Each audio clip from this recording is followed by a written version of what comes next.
Sabi nung spiritista ng yaskahin namin. Eh parang naririndi ako. Ginawa ko, sumubsob ako doon sa sulok. May altar, sulok. Yun po, totoo yan mga kapatid. Merong nagtaas sa akin. Tinayo ako. Lagpas ako dito, yung nakaganon. Eh hindi ko maikilis ng kamay ko eh. Itinayo ako. Tapos akay yung pababa sa hagda. Ganyan ah. Ganyan. Hanggang ginababa ako sa hagda, ako pinagtawa. Maganda na kumaba kami sa huling may kansa. Brad pa, tawag ko rin tanong niya.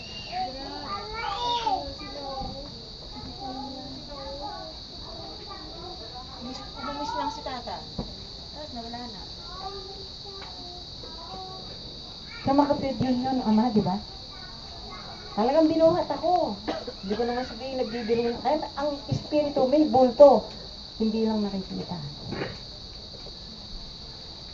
Yun ang papatunayan ko sa inyo talaga. Talagang binuhat ako. Ay, nakaganon ako eh. Ayaw kong marinig siya sabi sa akin sa kapatid ko. Nag-hysterical na. Ay, binuhat ako. Diba, pagkayo ako sa ganyan doon sa hinayapos mo, hindi ka makakahilo. Ganyan yung kamay mo, no? Yun, binababa niya ako sa hagdan. Hanggang yung beta. Hanggang pa listatang sila kung sila. Brad, eto sila oh. Eto sila. Tapos, nung tumingin ganyan si tatang, ngumiti lang. Wala. Yun, ang pinatutunayan ko sa inyo. Ang espiritu ay may bulto. Hindi na natin nakikita. Kaya andyan yan, maniwala kayo. Minsan nga yung Mama Mary, di ba, makita mo? Naglalakbay ka. Pero ito yung bulto niya, hindi na alam. Kaya ang espiritu, may bulto. Hindi lang natin nakikita. Kaya kanina nga, nararamdaman ko yun eh. Ay sabi ko yun, andyan si tatang, oh. Lumalapit sa inyo, isa-isa. Diba?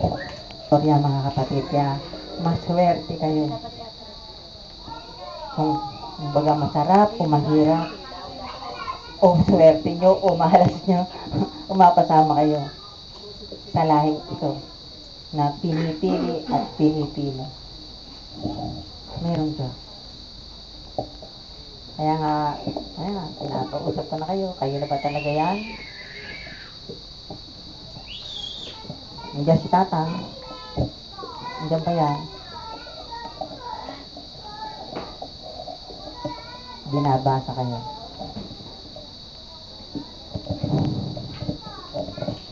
Diyan naman siya talaga. Hindi naman tayo iiwan. Kaya maswerte yan. Dumating si Brother June Taglia, dumating si Brother Lee, si Brother David. Unang-una, yung si Mario. Di bali maitim ang balat niyan. Maputi naman ang buto niyan. Ha? Ay, sabi na, maputi yung labas natin, maitim ang buto. Delikado yun. Kanya pa ba yan? Hindi ba nawawala? Ha? Brother Mario, diyan ka? Ha? Sinundo po si Ella yung bata. Sinundo ka. Okay. Basta kayo nakabunot kayo lahat, napalagay kayo sa apat na sulok ng daigdig. Pero yung mga bata, hindi na pabubunutin yon. Kasi kung anong nabunot ng nanay, kasama na yung mga anak. Ganun. Ngayon, yung iba na hindi nakarating, mabuti nga ka mo, pagdating ni Brother Bing, naalala Sister King, naalala Sister Prima. Ano? Dapat wala po Sister Prima. Tindrok sila lang, kasi naluklok naman talaga yun. Dapat nga po pala yung lumag, Sister Prima. Ewan ko lang. Kahapon, hindi naman siya nagsimba kahapon, hindi nakarating. Sa ala-ala niya. Lahat ng mga nangyari.